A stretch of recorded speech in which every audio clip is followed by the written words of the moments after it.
ಹಾಗೆ ನಮ್ಮ ಅಧ್ಯಕ್ಷರು ಮಾತಾಡ್ತಾ ಇವತ್ತಿನ ಒಂದು ಪರಿಸ್ಥಿತಿಯಲ್ಲಿ ಯಾಕೆ ಅಲ್ಪಸಂಖ್ಯಾತರು, ಅದರಲ್ಲೂ ಬಹಳ ಮುಖ್ಯವಾಗಿ ಮುಸಲ್ಮಾನರು ಯಾಕೆ ಈ ಒಂದು ಪರಿಸ್ಥಿತಿಯಲ್ಲಿ ಇದ್ದಾರೆ, ನೀವು ಅಂದ್ರೆ ಪ್ರತಿಯೊಬ್ಬರು ಕೂಡ ಅವರವರ ಧರ್ಮವನ್ನ ಸರಿಯಾಗಿ ಪಾಲನೆ ಮಾಡಿದ್ರೆ ಖಂಡಿತವಾಗಿ ಇಂಥ ಸಂದರ್ಭಗಳು ಇರಲ್ಲ, ಈ ತರ ಬರಲ್ಲ ಅನ್ನೋದನ್ನ ಹೇಳಿದ್ರು. ನಿಜ, ಯಾವುದೇ ಧರ್ಮ ಅಧರ್ಮವನ್ನ ಹೇಳೋದಿಲ್ಲ, ಯಾವುದೇ ಧರ್ಮ ಮನುಷ್ಯನನ್ನ ದ್ವೇಷ ಮಾಡುವಂಥದ್ದು ಯಾವ ಧರ್ಮ ಕೂಡ ಹೇಳಲ್ಲ.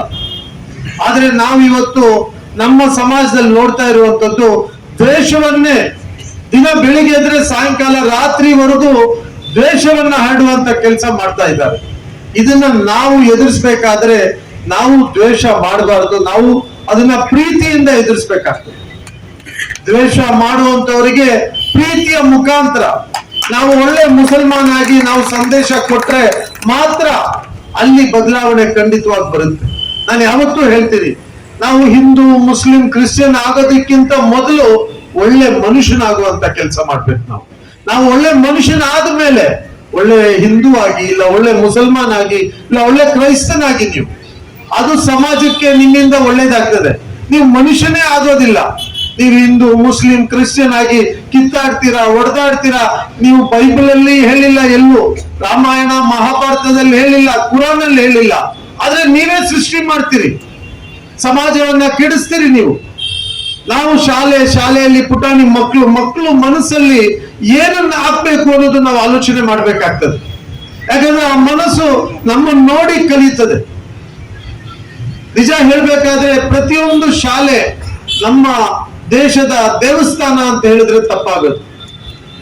ಯಾಕಂದ್ರೆ ಈ ದೇವಸ್ಥಾನದಲ್ಲಿ ಎಲ್ಲರೂ ಬರ್ಬೋದು, ಯಾವ ಜಾತಿ ಯಾವುದು ಕೇಳಲ್ಲ, ನಿನ್ ಧರ್ಮ ಕೇಳಲ್ಲ, ಎಲ್ರಿಗೂ ಇಲ್ಲಿ ಸ್ವಾಗತ ಸುಸ್ವಾಗತ.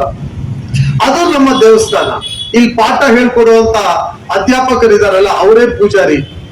ಈ ಪೂಜಾರಿ ಏನು ಹೇಳ್ಕೊಡ್ತಾರೆ ಅನ್ನೋದು ತುಂಬಾ ಮುಖ್ಯ. ಒಳ್ಳೇದನ್ನೇ ಹೇಳ್ಕೊಟ್ರೆ ಖಂಡಿತವಾಗಿ ಭಕ್ತಾದಿಗಳು ಒಳ್ಳೆಯವರಾಗೇ ಬೆಳೀತಾರೆ. ನಾವು ಒಳ್ಳೇದನ್ನ ಎಲ್ಲಾದ್ರೂ ಹೇಳ್ಕೊಡೋದು ತಪ್ಪಿದ್ರೆ ಖಂಡಿತವಾಗಿ ಅವರ ಕೆಟ್ಟ ದಾರಿ ಹಿಡಿಲಿಕ್ಕೆ ನೀವು ಕಾರಣಕರ್ತರಾಗ್ತೀವಿ. ಹಾಗಾಗಿ ನಮ್ಮ ಪ್ರತಿಯೊಂದು ಶಾಲೆಗಳು, ಈ ದೇಶದಲ್ಲಿರುವಂತ ಎಲ್ಲಾ ಶಾಲೆಗಳಲ್ಲೂ ಒಳ್ಳೆ ಮನುಷ್ಯನಾಗ್ಲಿಕ್ಕೆ ನಾವೆಲ್ಲ ಭಾರತೀಯರು, ಈ ಭಾರತ ದೇಶದಲ್ಲಿರುವಂತ ಎಲ್ಲರೂ ಕೂಡ ಭಾರತೀಯರು, ನಾವು ಅಣ್ಣ ತಮ್ಮಂದ್ರು ಅಕ್ಕ ತಂಗಿರು ಅನ್ನೋ ಭಾವನೆ ಬಹುಶಃ ನಾವೆಲ್ಲ ಚಿಕ್ಕ ವಯಸ್ಸಲ್ಲಿ ಹಾಗೆ ಕಲಿತು ಬಂದಿರುವಂತದ್ದು. ಈಗಲೂ ಅದು ಹಾಗೇ ಇದೆ. ಆದ್ರೆ ಎಲ್ಲೋ ಮಧ್ಯದಲ್ಲಿ ಅದನ್ನ ಕೆಡುವಂತ ಪ್ರಯತ್ನ ಮಾಡ್ತಾರೆ. ಅದನ್ನ ಕೆಡವಲಿಕ್ಕೆ ನಾವು ಬಿಡಬಾರ್ದು. ಯಾರು ಕೂಡ ಇಲ್ಲಿ ಪರ್ಮನೆಂಟ್ ಆಗಿ ಇರ್ಲಿಕ್ಕೆ ಸಾಧ್ಯವೇ ಇಲ್ಲ. ಇದೆಯಾ? ಯಾರಾದ್ರೂ ಇಲ್ಲೇ ಇರ್ತೀನಿ ನಾನು ಹೋಗಲ್ಲ ಅನ್ಲಿಕ್ಕೆ ಸಾಧ್ಯ ಉಂಟಾ? ಎಲ್ರೂ ಹೋಗ್ಲೇಬೇಕು.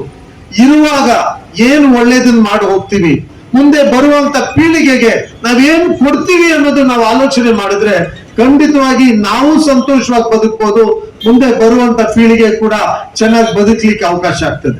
ಆದ್ರೆ ನಾನು ಅನ್ಕೊಳ್ಳೋದೇನು ಅಂದ್ರೆ, ನಾನೇ ಇರ್ಬೇಕಿಲ್ಲಿ, ಇನ್ಯಾರೂ ಇರಬಾರ್ದು, 1000 ವರ್ಷ ಆದ್ರೂ ನಾನು ಹೋಗಲ್ಲ, ಎಲ್ಲ ಹಾಳು ಮಾಡಿ ಎಲ್ಲ ನಾನೇ ತಗೊಂಡು ಹೊತ್ಕೊಂಡು ಹೋಗ್ತೀನಿ ಅಂತ ಅನ್ಕೊಳ್ಳೋರು ಬಹುಶಃ ಒಂದು ಧೂಳನ್ನ ಕೂಡ ಇಲ್ಲಿಂದ ತಗೊಂಡು ಹೋಗೋಕೆ ಅವ್ರಿಗೆ ಶಕ್ತಿ ಇಲ್ಲ ಅನ್ನೋದನ್ನ ಪ್ರತಿಯೊಬ್ರು ಅರ್ಥ ಮಾಡ್ಕೊಂಡ್ರೆ ಯಾರು ಸಮಾಜವನ್ನ ಕೆಡಿಸುವಂತ ಕೆಲಸ ಮಾಡಲ್ಲ. ಆದ್ರೆ ಆಲೋಚನೆ ಮಾಡೋದೇ ಏನು, ಇದೆಲ್ಲ ನಂದು, ನಾನು ಬಿಟ್ರೆ ಯಾರು ಇಲ್ಲ, ನಾನೇ ಇರ್ಬೇಕು, ಇನ್ಯಾರು ಬರಬಾರದು ಅಂತ. ತಪ್ಪು.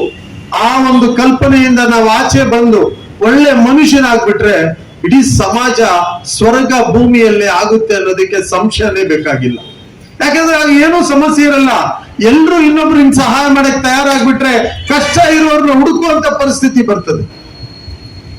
ಅದೇ ಹೇಳಿದ್ದು ನಮ್ಮ ಅಧ್ಯಕ್ಷರು, ನೀವು ಸರಿಯಾದಂತ ಮುಸಲ್ಮಾನರಾಗಿ, ನೀವು ಬರೀ ನಾನು ನಮಾಜ್ ಮಾಡ್ತೀನಿ, ಉಪವಾಸ ಇರ್ತೀನಿ ಅಂದ್ರೆ ಸಾಕಾಗಲ್ಲ. ನಮ್ಮ ಕ್ಯಾರೆಕ್ಟರ್, ನಾವು ಮಾಡುವಂತ ಕೆಲಸ, ಜಕಾತ್ ಇವತ್ತು ಎಷ್ಟು ಜನ ಕೊಡ್ತಾರೆ ಅನ್ನೋದನ್ನ ಕೇಳೋ ಪರಿಸ್ಥಿತಿಯಲ್ಲಿದೆ. ನಾವೆಲ್ಲರೂ ಸರಿಯಾಗಿ ಕೊಟ್ರೆ ಜಕಾತ್ ತಗೊಳಕ್ ಜನ ಇರ್ತಾರ, ಹುಡುಕ್ಬೇಕಾಗ್ತದೆ ನಾವು. ಅದರಿಂದ ಇವನ್ನೆಲ್ಲ ನಾವು ಕರೆಕ್ಟ್ ಆಗಿ ಫಾಲೋ ಮಾಡ್ಬೇಕು. ಈಗ ಉಸ್ಮಾನ್ ಅವರು ಒಂದು ಪುಸ್ತಕ ಕೊಟ್ಟರು ನನ್ನ ಕೈಗೆ, ಯಾವ್ದೋ ಒಂದು ಕಾರ್ಯಕ್ರಮದಿಂದ ಬರ್ತಾ ಇದ್ದೀನಿ ಅಂತ. ಇಸ್ಲಾಂ ಬಗ್ಗೆ ಜನರಿಗೆ ಸರಿಯಾದಂತ ತಿಳುವಳಿಕೆನೇ ಇಲ್ಲ. ಇಸ್ಲಾಂ ಅಸ್ಸಲಾಂ ಅಲೈಕುಂ ಅಂತ ಹೇಳಿದ್ರೆ ಏನು? ನೀವು ಶಾಂತಿಯಾಗಿ ಸಮಾಧಾನವಾಗಿ ಇರ್ಲಿ ಅನ್ನುವ ನನ್ನ ಪ್ರಾರ್ಥನೆ ನಿಮ್ಗೋಸ್ಕರ. ಅಸ್ಸಲಾಂ ಅಲೈಕುಂ ಅಂದ್ರೆ ಪೀಸ್ ಬಿ ಅಪಾನ್ ಯು, ಇದರಲ್ಲಿ ಬೇರೆ ಏನೂ ಇಲ್ಲ. ನೀವು ಸಮಾಧಾನವಾಗಿ ಶಾಂತಿಯಾಗಿರ್ಬೇಕು ಅಂತ. ಇದನ್ನ ಅರ್ಥ ಮಾಡ್ಕೊಳ್ತಾರ? ಮಾಡಲ್ಲ. ಏನಾಗ್ತದೆ ಆಗ? ಏನಿದೆ ಅಸ್ಸಲಾಂ ಅಲೈಕುಂ, ಹಾಗೆ ವಲೈಕುಂ ಸಲಾಂ ಅಂತ ಏನು ರಿಪ್ಲೈ ಕೊಡ್ತೀವಲ್ಲ, ಅವರು ನಮಗೆ ನೀವು ಚೆನ್ನಾಗಿರ್ಲಿ, ಶಾಂತಿಯಾಗಿರ್ಲಿ, ಸಮಾಧಾನವಾಗಿರ್ಲಿ. ಇವತ್ತು ನಮಗೆ ಬೇಕಾಗಿರೋದೇ ಮುಖ್ಯವಾಗಿ ಊಟ ಅಲ್ಲ, ಸಮಾಧಾನ. ನೀವು ಊಟ ಮಾಡಿ ಅಂತ ಹೇಳ್ತಾ ಇಲ್ಲ, ಸಲಾಂ ಹೇಳ್ತಾ ಇರೋದು ನೀವು ಸಮಾಧಾನವಾಗಿರಿ ಅಂತ. ಸಮಾಧಾನ ಇದ್ಬಿಟ್ರೆ ಎಲ್ಲ ಆಯ್ತಲ್ಲ. ಸೊ ಇದನ್ನ ತಿಳ್ಕೊಳ್ಳುವಂತ ಪ್ರಯತ್ನ ಆಗ್ತಾ ಇಲ್ಲ, ಆ ತಿಳುವಳಿಕೆಯನ್ನ ಕೊಡುವಂಥದ್ದು ಕೂಡ ಆಗ್ತಾ ಇಲ್ಲ. ನಾವ್ ಇದನ್ನ ಹೇಳ್ತಾ ಇಲ್ಲ, ಸೊ ಇದು ಯಾರಿಗೂ ಅರ್ಥ ಆಗಲ್ಲ. ಅರಬಿಯಲ್ಲಿ ಹೇಳ್ತೀವಿ, ಏನ್ ಹೇಳ್ತಾರೆ ಅಂತ ಗೊತ್ತಾಗಲ್ಲ ಅಂತಾರೆ. ಅರಬಿಯಲ್ಲಿ ಹೇಳಿದ್ರು ಅದೇ, ನಾವು ನಮ್ಮ ಭಾಷೆಯಲ್ಲಿ ಹೇಳಿದ್ರು ಹೇಳೋದು ಒಂದೇ. ಅದನ್ನ ಅರ್ಥ ಮಾಡ್ಕೊಂಡ್ರೆ ನಾವೆಲ್ಲರೂ ಕೂಡ ಇಲ್ಲಿ, ಯಾಕೆಂದ್ರೆ ಡಿಫ್ರೆನ್ಸಿಯೇಷನ್ ಇಲ್ಲ. ಇಸ್ಲಾಂ ಅಲ್ಲಿ ಯಾರು ದೊಡ್ಡವರು ಚಿಕ್ಕವರು ಇಲ್ಲ, ಎಲ್ಲರೂ ಸಮಾನರು. ದೇವರ ಸೃಷ್ಟಿ ಸಮಾನತೆಯಲ್ಲಿ ಮಾಡಿದಾನೆ ಅನ್ನೋದನ್ನ ಬಹಳ ಕ್ಲಿಯರ್ ಆಗಿ ತೋರಿಸ್ತಾರೆ. ಅದು ನೀವು ಮಸ್ಜಿದಿಗೆ ಬಂದ್ರೆ ನಿಮಗೆ ಗೊತ್ತಾಗುತ್ತೆ. ಯಾರು ಮೊದಲು ಬರ್ತಾರೆ ಅವರು ಮೊದಲು ನಿಂತ್ಕೊಳ್ತಾರೆ, ಯಾರು ಲೇಟ್ ಆಗಿ ಬರ್ತಾರೆ ಅವ್ರು ಹಿಂದೆ ನಿಂತ್ಕೊಳ್ತಾರೆ. ಹಿಂದೆ ಬಂದವ್ರು ಮುಂದೆ ಹೋಗಕ್ಕಾಗಲ್ಲ, ಮುಂದೆ ಬಂದವ್ರು ಹಿಂದೆ ಹೋಗಕ್ಕಾಗಲ್ಲ. It is because we are all equal. There is no differentiation between us, and that is same follows to everybody. ಎಲ್ಲ ಮನುಷ್ಯರು ಈಕ್ವಲ್. ನಾನು ಮುಸ್ಲಿಂ ಆಗಿದ್ದೀನಿ, ನಾನು ಬಹಳ ದೊಡ್ಡದು, ನೀನ್ ಬೇರೆ ಜಾತಿಯವನು ಇನ್ನೂ ದೊಡ್ಡದು ಅನ್ನೋದು ಬರೋದೇ ಇಲ್ಲ. ನಾವೆಲ್ಲರೂ ಸಮಾನರು. ದೇವರ ಸೃಷ್ಟಿ ಯಾರಿಗೂ ಮೇಲು ಕೀಳು ಇಲ್ಲ ಅನ್ನೋದನ್ನ ನಾವು ಅರ್ಥ ಮಾಡ್ಕೊಂಡು ಜೀವನ ಮಾಡೋದಿದೆಯಲ್ಲ, ಅದು ಮುಖ್ಯ.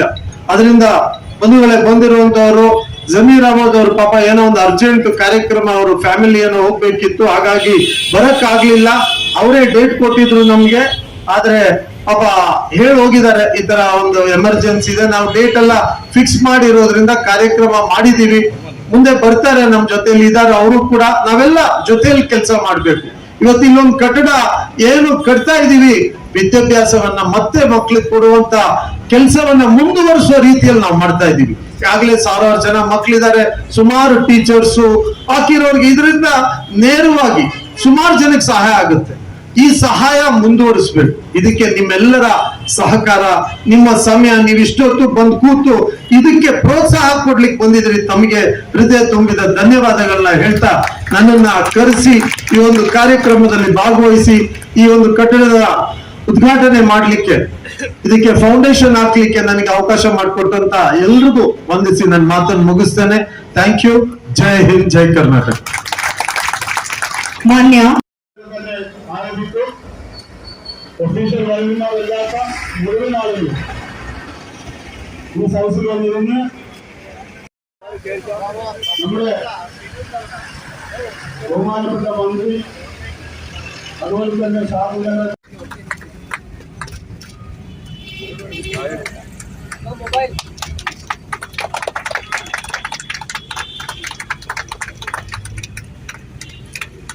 الملك ممن تشاء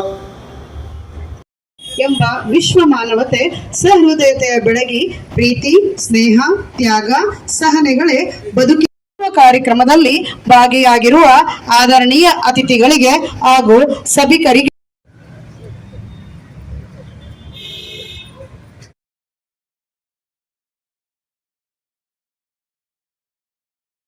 ായി തന്നെ പ്രവർത്തിക്കുന്നുണ്ട്. ഇവിടെ സത്യത്തിന് അത്ര നന്നായിട്ട് ആവശ്യപ്പെട്ട് കിടന്നാലും കാണുന്നുണ്ട്. ഇന്നത്തെ ഇതിൽ കാണാൻ സാധിക്കുമല്ലോ.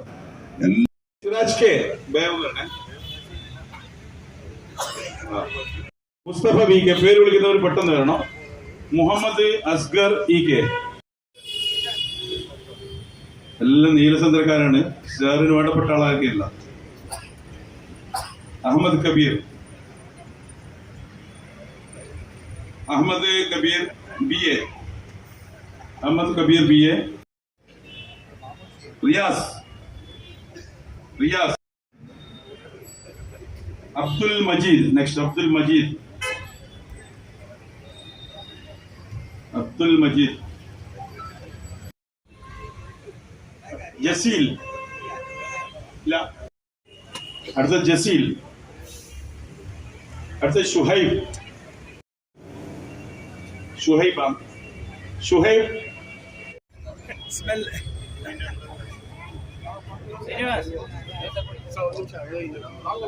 सिराज भी का चेहरा कभी भी हंसता भाई सर ಒಂದು ಸ್ವಲ್ಪ ಈ ಕಡೆ ಬಂದ್ಬಿಡ್ರಿ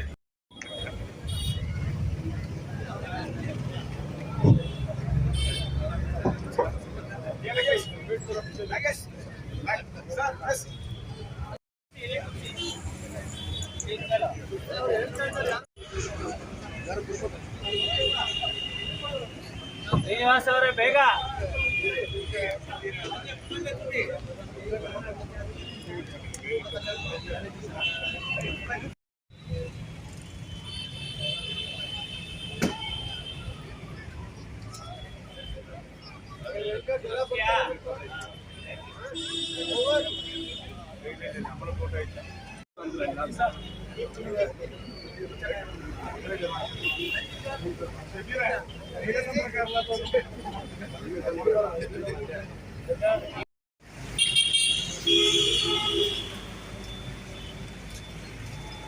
ವೇದಿಕೆ ಮೇಲಿರುವಂತಹ ಎಲ್ಲ ಗಣ್ಯರು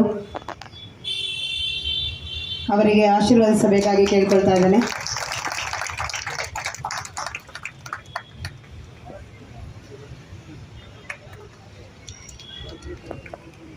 ಗೌರವಾನ್ವಿತ ಶಾಸಕರಿಗೆ ಸಂಸ್ಥೆಯ ಪರವಾಗಿ ನಮ್ಮ ಒಂದು ಕಿರು ಕಾಣಿಕೆಯನ್ನ ಅರ್ಪಿಸ್ತಾ ಇದ್ದೇವೆ.